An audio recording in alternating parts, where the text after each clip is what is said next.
왜 머리를 빗을 때마다 이렇게 많은 머리카락이 빠지는 걸까? 왜 염색을 해도 새치가 금방 다시 올라오는 걸까? 혹시 요즘 이런 생각을 반복하고 계신가요? 많은 분들이 이런 변화를 단순히 나이 때문이라고 넘기지만 저는 20년 동안 진료하면서 이것이 결코 자연스러운 과정만은 아니라는 사실을 수도 없이 확인해 왔습니다. 머리카락이 얇아지고 색이 옅어지며 빠르게 빠져나간다는 것은 우리 몸 내부의 어떤 중요한 기능이 이미 조용히 흔들리고 있다는 신호일 때가 많습니다. 안녕하세요. 저는 서울에서 두피 모발 노화를 중점적으로 연구해온 피부과 전문의 박민수 교수입니다. 저는 지난 20년 동안 모낭의 변화, 두피 혈류, 세포 활성도 관련 연구를 분석하며 흰머리와 탈모의 핵심 원인이 단순한 노화가 아니라 모낭 속 특정 세포가 점점 깨어나지 못하는 상태에 빠지는 데 있다는 사실을 확인했습니다. 이 세포가 계속 잠들어 있으면 머리카락은 색을 잃고 힘을 잃고 결국 자라지 않게 됩니다. 하지만 놀랍게도 많은 분들이 예상조차 하지 못한 아주 단순한 원리만 제대로 적용해도 이 세포가 다시 깨어날 수 있습니다. 오늘 제가 말씀드릴 내용은 단순한 생활 팁이 아니라 두피 깊은 곳에서 실제로 어떤 변화가 일어나고 있는지, 그리고 어떻게 해야 그 변화를 되돌릴 수 있는지를 과학적으로 이해하고 실천할 수 있는 구체적인 방법입니다. 그리고 이 영상의 마지막에는 20년 동안 수많은 케이스를 분석해온 제가 정말로 효과가 있다고 확신한 단 하나의 핵심 원리를 공개하겠습니다. 이 원리를 알게 되면 지금까지 왜 해결되지 않았는지, 그리고 어떻게 다시 회복될 수 있는지가 선명하게 보이실 겁니다. 그렇다면 이제 가장 중요한 첫 번째 이야기부터 시작해 보겠습니다. 흰머리와 탈모는 대부분 나이가 들어서 어쩔 수 없는 현상이라고 생각하지만 실제로는 그 안에 훨씬 복잡한 과정이 숨어 있습니다. 머리카락은 일정한 주기를 따라 자라는데 성장기, 퇴행기, 휴직이라는 세 단계가 반복되면서 계속 새 머리카락이 만들어집니다. 젊을 때는 모낭의 대부분이 성장기에 머물러 있기 때문에 머리숱이 풍성하고 모발도 굵고 탄력이 있습니다. 그런데 어느 순간부터 휴지기에 머무는 모낭이 점점 늘어나고 다시 성장기로 돌아오지 못하는 모낭이 많아지면서 눈에 띄는 변화가 시작됩니다. 바로 머리카락이 가늘어지고 빠지는 양이 늘고 흰머리가 빠르게 늘어나는 것입니다.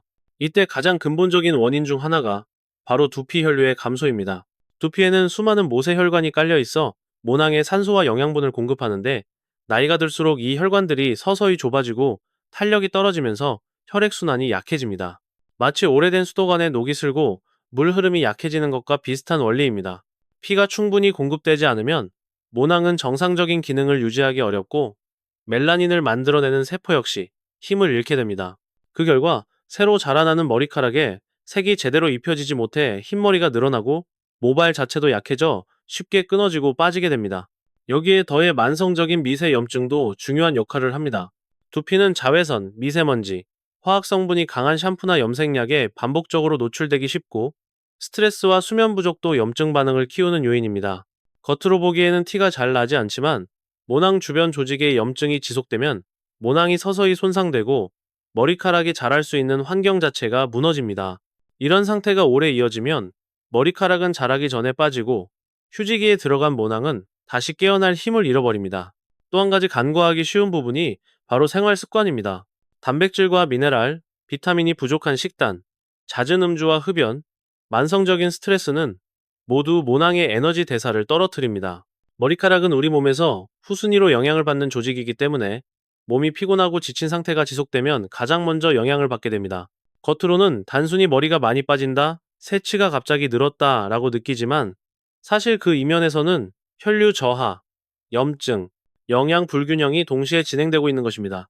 결국 흰머리와 탈모는 단순한 외모 문제가 아니라 모낭이 점점 잠들어가고 있다는 신호입니다. 그리고 이 잠든 모낭을 다시 깨우려면 지금까지와는 전혀 다른 관점에서 두피와 머리카락을 바라볼 필요가 있습니다. 바로 그 관점이 다음 단계에서 다루게 될 중요한 핵심입니다. 흰머리와 탈모의 핵심 원인을 이해하려면 먼저 모낭 안에서 어떤 일이 일어나는지 살펴볼 필요가 있습니다. 머리카락의 색을 결정하는 멜라닌은 멜라닌 세포가 만들어내는데 이 세포는 충분한 산소와 영양을 공급받아야만 제대로 기능할 수 있습니다. 그러나 혈류가 줄어들면 멜라닌 세포는 활동을 멈추고 모낭은 점점 에너지를 잃으며 깊은 휴지기에 빠져들게 됩니다. 이 상태가 지속되면 새치는 더 빠르게 생기고 머리카락의 성장 속도는 현저히 느려집니다. 이때 중요한 역할을 하는 것이 바로 생강 속의 진저롤과 쇼가올이라는 활성 성분입니다. 진저롤은 혈관을 부드럽게 확장시키고 미세 순환을 촉진하여 모낭 깊숙한 곳까지 필요한 산소와 영양이 도달하도록 돕습니다. 마치 막힌 관을 시원하게 뚫어주는 것처럼 혈류가 개선되면 그동안 잠들어 있던 세포들이 다시 깨어날 수 있는 환경이 만들어집니다. 쇼가올은 더욱 강력한 항염 활성화 작용을 가지고 있어 멜라닌 세포의 에너지 대사를 촉진하고 색소 합성에 필요한 효소 활동을 되살리는 데 도움을 줍니다. 특히 모낭 안의 미토콘드리아는 모발 성장의 엔진과 같은 역할을 하는데, 생강의 활성 성분은 이 미토콘드리아의 활성을 높여 모낭이 다시 성장기로 돌아갈 수 있게 만듭니다. 즉, 생강은 단순히 혈류를 돕는 정도가 아니라 멜라닌 세포와 모낭의 깨어남을 촉진하는 직접적인 열쇠 역할을 하는 것입니다. 결과적으로 혈류 개선 세포 활성화 색소, 생성 증가 모낭 성장 재개라는 흐름이 동시에 이루어지며 새로운 머리카락은 더 건강한 색과 굵기를 갖게 됩니다. 바로 이 점이 다음 단계에서 다룰 생강이 실제 변화를 만들어내는 힘의 핵심이 됩니다. 두피에서 조용히 진행되는 변화 가운데 가장 위험한 것 중 하나가 바로 만성염증입니다. 겉으로는 붉어지거나 따가운 느낌이 거의 없더라도 미세한 염증이 오랫동안 쌓이면 모낭은 점점 약해지고 머리카락은 성장할 힘을 잃게 됩니다. 염증은 모낭 주변 조직을 단단하게 굳게 만들고 그 사이를 흐르는 모세혈관을 눌러 혈류를 방해합니다. 결국 모발이 자라야 할 공간은 좁아지고 영양과 산소 공급은 줄어들며 머리카락은 충분히 자라기도 전에 쉽게 빠져버리는 악순환이 반복됩니다.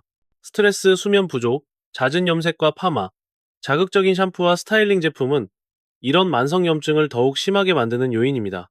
생강이 주목받는 이유는 바로 이 만성염증을 완화하는데 매우 강력한 역할을 하기 때문입니다. 생강에는 진저롤, 쇼가올을 비롯한 수많은 항염 항산화 성분이 들어있어 염증을 일으키는 물질의 과도한 분비를 억제하고 활성산소를 중화해줍니다. 두피 깊은 곳에서 과열된 면역 반응이 가라앉으면 모낭을 둘러싼 조직의 부기가 빠지고 혈관이 다시 본래의 탄력을 회복하게 됩니다. 이 과정에서 막혀있던 길이 열리듯 혈액순환이 좋아지고 모낭은 더 안정된 환경 속에서 성장기를 유지할 수 있게 됩니다. 또 하나 중요한 점은 생강이 면역 기능을 무조건 자극하는 것이 아니라 과도하게 흥분된 면역 반응을 조절해준다는 점입니다. 두피의 면역 균형이 맞춰지면 모낭이 스스로 공격당하는 현상이 줄어들고 미세한 상처와 자극도 더 빨리 회복됩니다. 결과적으로 두피는 외부 자극에 덜 예민해지고 모발이 자라날 수 있는 토대가 튼튼해집니다. 이렇게 혈류 개선, 염증 완화, 면역 조절이 함께 이루어질 때 빠지는 머리카락은 서서히 줄어들고 새로 자라나는 머리카락은 점점 굵고 건강해지기 시작합니다. 많은 사람들은 샴푸를 바꾸거나 영양제를 추가로 먹는 것만으로 문제를 해결하려 하지만 두피 속에서 타오르는 만성염증을 다스리지 못하면 근본적인 변화는 일어나기 어렵습니다. 생강을 꾸준히 섭취하고 필요에 따라 적절히 활용해 두피 환경을 정돈해주면 겉으로 보이는 모발 변화를 넘어 두피 전체의 컨디션이 함께 좋아지는 경험을 할 수 있습니다.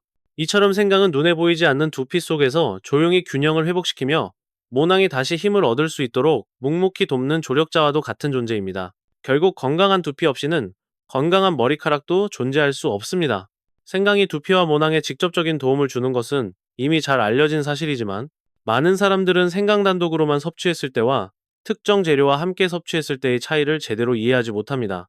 실제로 두피 회복 과정은 하나의 요소만으로 해결되기 어렵고 혈류 개선, 염증 완화, 영양 공급이라는 세 가지 축이 동시에 충족될 때 비로소 눈에 띄는 변화가 나타납니다. 생강은 그중 혈류 개선과 염증 완화라는 두 가지 핵심 영역을 책임지지만 모낭이 새롭게 자라기 위해 필요한 영양을 완전히 대체할 수는 없습니다. 그래서 생강의 효과를 최대한으로 끌어올리기 위해선 서로 다른 특성을 가진 재료들과의 조합이 중요해집니다. 예를 들어 항산화 작용이 강한 재료와 함께 사용하면 생강의 항염 효과가 훨씬 오래 유지되며 혈액 속 노폐물 제거 기능이 강화되면서 두피로 전달되는 영양의 질도 높아집니다. 또 어떤 재료는 필요한 모낭을 보호하고 재생을 돕는 역할을 하며 어떤 재료는 몸 전체의 체온과 순환을 안정적으로 유지하게 해 생강이 가진 활성을 지속시키는 데 도움이 됩니다. 이러한 상호 보완 작용은 단순히 재료를 더한 것이 아니라 두피 전체의 기능을 균형 있게 활성화시키는 하나의 시스템을 만드는 과정이라고 볼 수 있습니다. 생강과의 궁합이 좋은 재료들은 대부분 혈액을 보충하거나 정화하고 면역을 조절하거나 순환을 돕는 공통점이 있습니다. 이 재료들은 모낭이 회복되는 동안 필요한 자원을 제공하고 생강이 만든 길을 통해 영양이 더 깊은 곳까지 도달하도록 돕습니다. 결국 생강은 길을 열고 다른 재료들은 그 길을 통해 필요한 힘을 전달하는 셈입니다. 이처럼 적절한 조합을 활용하면 단독 섭취보다 훨씬 더 짧은 기간 안에 변화를 체감할 수 있으며 두피의 회복 속도 또한 눈에 띄게 빨라집니다. 다음 단계에서는 생강과 함께 사용할 때 가장 강력한 시너지를 만드는 황금 조합들을 구체적으로 살펴보게 될 것입니다. 생강이 두피와 모발에 좋다는 말은 많이 들어봤지만 생강을 어떻게 가공해서 쓰느냐에 따라 효과가 달라진다는 점은 잘 알려져 있지 않습니다. 특히 생생강보다 말린 생강, 즉 건생강이 더 강한 힘을 발휘한다는 사실은 많은 사람들에게 다소 낯설게 느껴질 수 있습니다.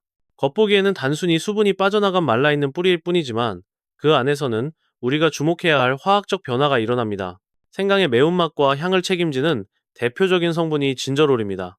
이 진저롤은 열을 가하면 구조가 변하면서 슈가올이라는 성분으로 전환되는데 이 슈가올이 바로 건생강의 핵심이라고 할 수 있습니다. 연구 결과에 따르면 슈가올은 진저롤보다 항염, 항산화, 혈류 개선 작용이 더 강한 것으로 알려져 있습니다. 같은 양을 섭취해도 건생강이 더 강하게 몸을 덮이고 말초 혈관을 확장시키며 정체된 순환을 깨우는 이유가 여기에 있습니다. 두피 관점에서 보면 이 변화는 모낭 깊숙한 곳까지 피가 도달하는 힘이 그만큼 강해진다는 뜻입니다. 또한 생생강에 비해 건생강은 수분이 거의 제거된 상태이기 때문에 유효 성분의 밀도가 훨씬 높습니다. 같은 무게를 기준으로 했을 때 건생강은 생생강보다 훨씬 농축된 형태의 에너지를 담고 있어 적은 양으로도 충분한 효과를 기대할 수 있습니다. 두피가 차갑고 손발이 잘 시린 사람일수록 건생강을 활용하면 머리 쪽으로 올라가는 순환이 눈에 띄게 좋아질 수 있습니다. 두피 온도가 조금만 올라가도 모낭의 대사 활동은 훨씬 활발해지고 휴지기에 머물던 모낭이 다시 성장기로 돌아갈 수 있는 환경이 마련됩니다. 한방에서도 생생강과 건강을 구분해 사용해 왔습니다. 생생강이 주로 위장을 편안하게 하고 담을 사귀는 데 쓰였다면 말린 건강은 몸 깊은 곳에 냉기를 몰아내고 기혈순환을 강하게 움직이는 약재로 사용되어 왔습니다. 이런 관점에서 볼 때 건생강은 단순히 말린 생강이 아니라 모낭을 깨우는 에너지를 더욱 응축한 형태라고 할 수 있습니다.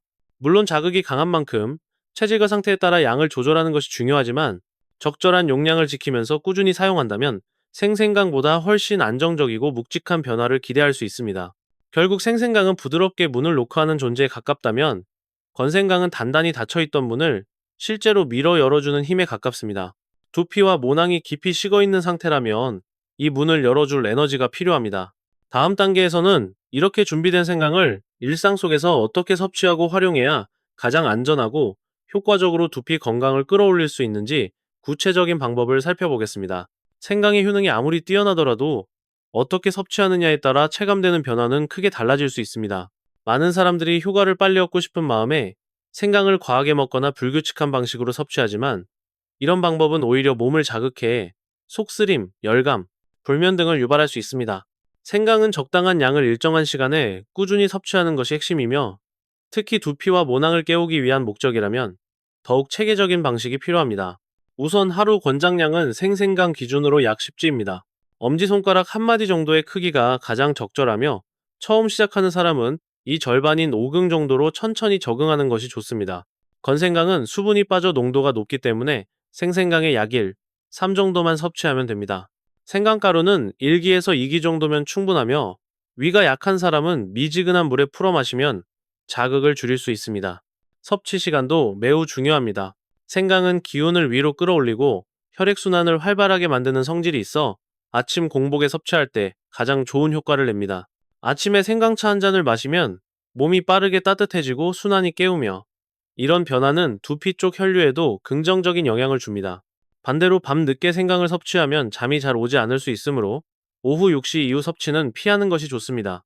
또한 생강은 가능한 자연 그대로의 형태로 섭취하는 것이 가장 좋지만 위장이 약하거나 매운맛에 민감한 사람은 꿀, 대추, 레몬 등과 함께 섭취하면 자극을 줄이면서도 효과를 그대로 누릴 수 있습니다. 생강을 얇게 썰어 따뜻한 물에 10분 정도 우려내는 방식이 가장 기본적이며 건생강은 끓는 물에 살짝 던져 향과 성분이 충분히 우러나도록 시간을 두는 것이 좋습니다.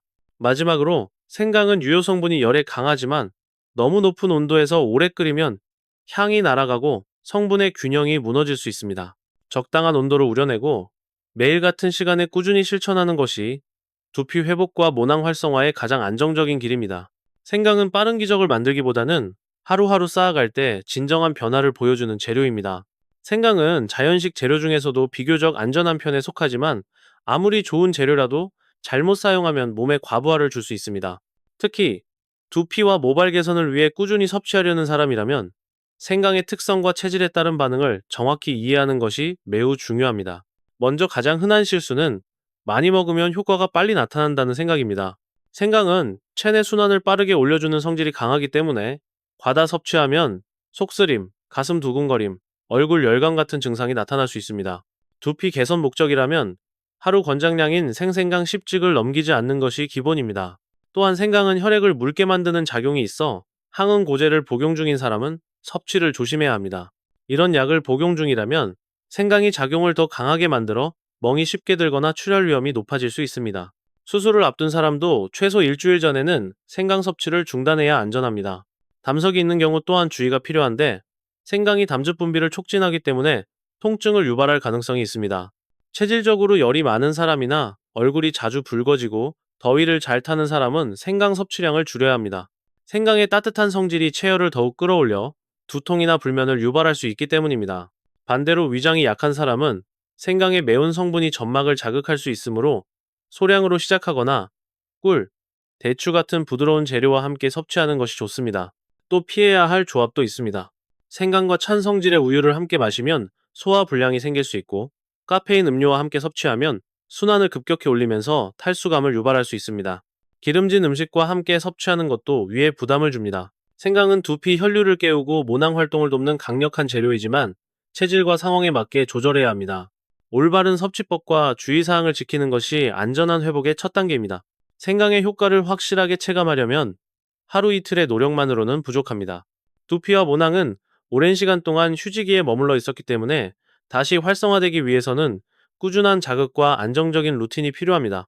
그래서 가장 현실적이면서도 확실한 변화가 나타나는 기간이 바로 3개월입니다.